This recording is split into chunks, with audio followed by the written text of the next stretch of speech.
Bien, balance de la economía argentina 2012.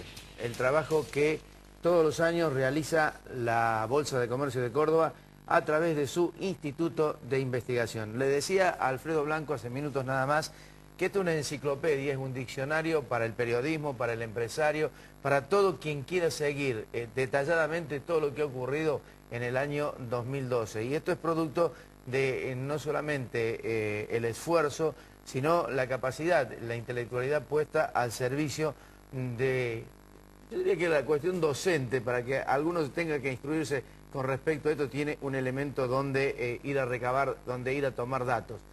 Y digo que es producto también del trabajo del Instituto de Investigación en la Bolsa de Comercio que preside el licenciado Guillermo Acosta, más 14, creo, integrantes, si la cifra no me falla, 14 integrantes que trabajan en conjunto para elaborar esto. Guillermo, ¿cómo te va?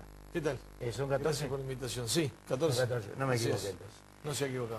Bueno, ¿cómo termina la economía del 2012? Bueno, en principio lo que me gustaría aclarar es que tratamos de hacer un documento que sea propositivo. No podemos dejar de tener en cuenta lo que ocurre con la macroeconomía y con la cuestión institucional, pero en el libro hay mucha propuesta en la micro. Es decir, cosas que se pueden hacer en los sectores, destacamos algunos puntualmente, avicultura, ganadería porcina, ponemos ejemplos de cosas muy creativas que se han hecho en el resto del mundo, pero como decía, también abordamos la cuestión macro e institucional.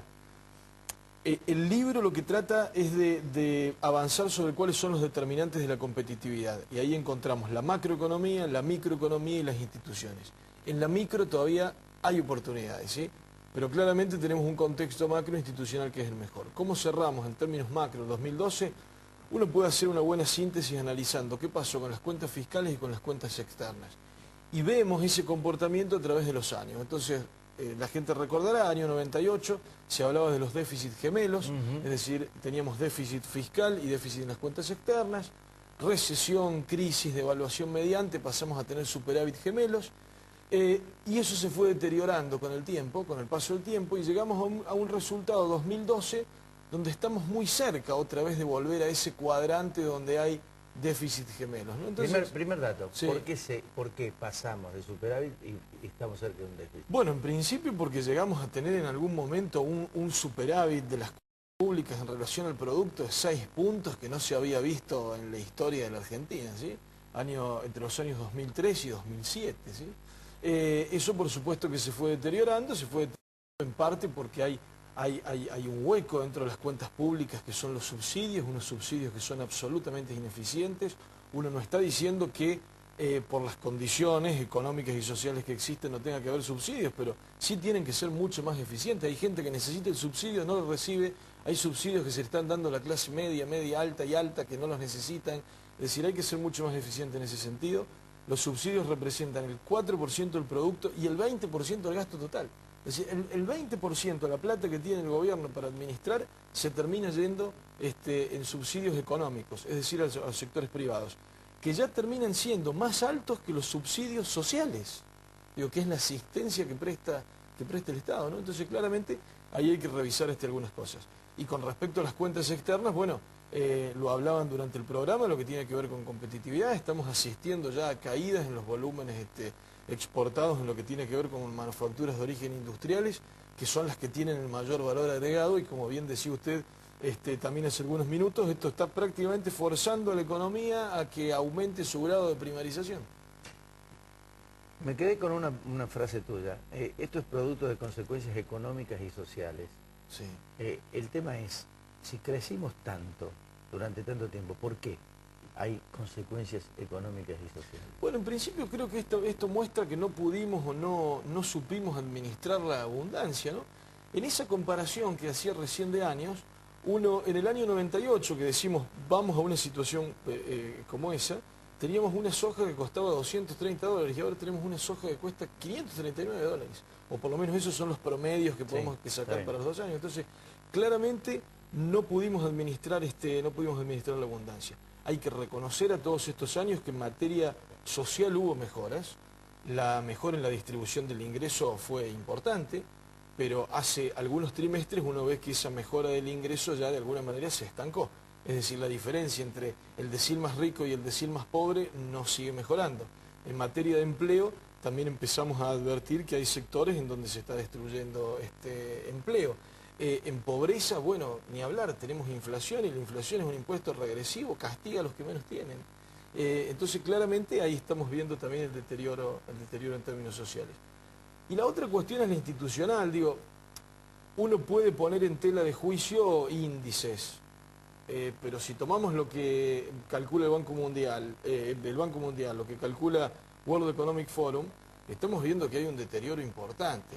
Calidad regulatoria, por ejemplo, porque hace pocos meses hubo un accidente importantísimo que no es producto de otra cosa que de la mala o de la escasa calidad regulatoria que tenemos en Argentina.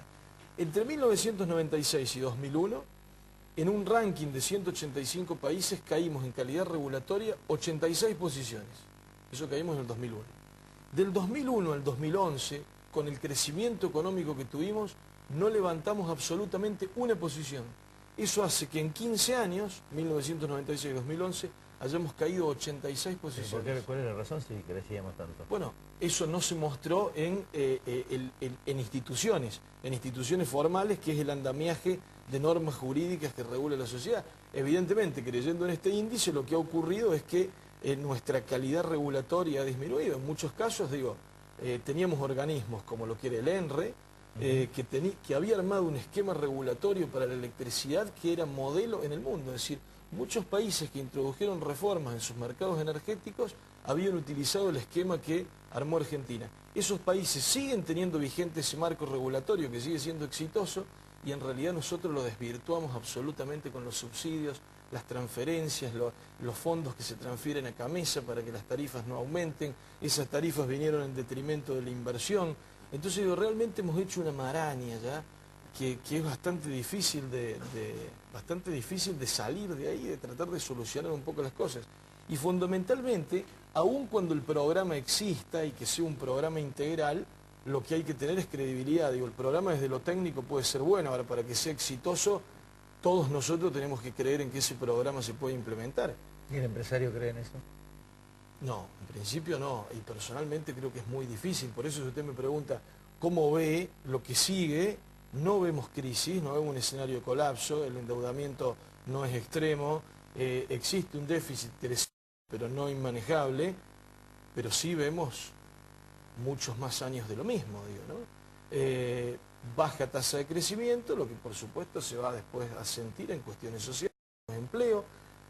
A partir de la presentación del libro hablamos mucho con periodistas y gente de distintos sectores y uno menciona la dificultad que están atravesando la rentabilidad de algunos sectores, también lo dijeron acá, o por atraso cambiario o por aumento de costos internos o lo que es peor por una combinación de ambos. Y a veces algunas respuestas que escuchamos dicen, bueno, pero la rentabilidad del empresariado, yo creo que se admite que se discutan en algunos casos cuáles son las tasas de rentabilidad, pero tampoco hay que dejar de hablar de riesgo. Digo, Argentina es hoy uno de los países más riesgosos del mundo, si uno lo mide por el ENVI, que es la medida de riesgo país, o si lo mide por Credit Default Swap, que en castellano sería la tasa que le cobran a una persona para asegurarse contra la posibilidad de que Argentina vuelva a defaultear.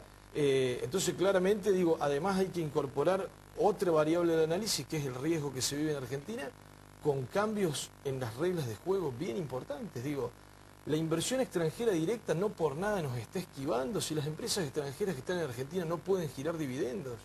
Eso no ocurre en ningún otro lugar del mundo. En economías que se aprecian, por supuesto, de ser economías de mercado. Entonces, claramente están priorizando Chile, están priorizando Perú, están priorizando Brasil, y nosotros estamos con un valor de inversión extranjera directa por habitante que es muy inferior a lo que se advierte en esos países.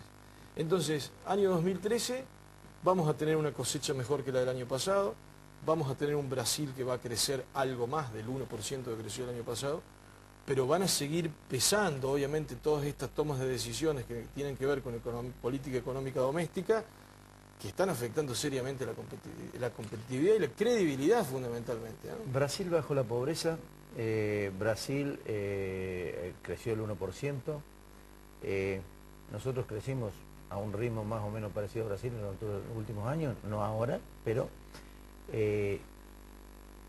La situación, más allá del volumen económico, demográfico brasileño, de las políticas, da la impresión de que Argentina no ha podido solucionar su severo problema de pobreza. Brasil disminuye impuestos que pueden afectar al erario público y a la situación fiscal, y Argentina los incrementa en el mismo sentido y tampoco da solución a ese problema. Bueno, es que no, bueno, ¿por qué ¿Cuál es la relación Brasil, entre Brasil se puede dar justamente estos lujos, si los puedo mencionar? Bueno, porque tiene un gobierno que tiene superávit fiscal. Entonces, como hay un gobierno que tiene superávit fiscal, bueno, puede de alguna manera resignar parte de ese superávit para tratar de estimular su economía, ¿no? Que básicamente, creo yo, una cuestión personal, Brasil tuvo algún problema ahí con el timing, en el manejo de su tasa de interés, que enfrió demasiado la economía. Por eso ahora están preocupados, porque en definitiva les empieza a aparecer inflación 6,5%. Claro. Pero como ellos trabajan con un banco central que está preocupado por mantener el valor de la moneda brasileña, trabajan con objetivos de inflación y están por encima de la banda superior. Entonces se encuentran con que ahí tienen alguna cuestión de política entre fiscal y monetaria.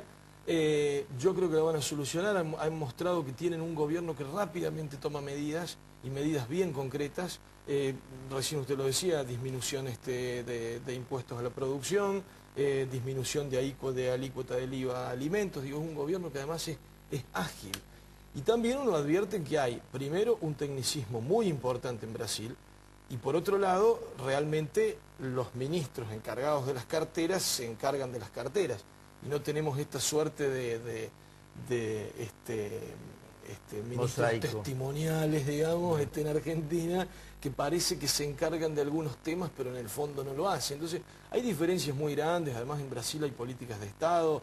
Digo, Lula corrigió algunas cosas, pero muchas otras del gobierno que heredó las mantuvo.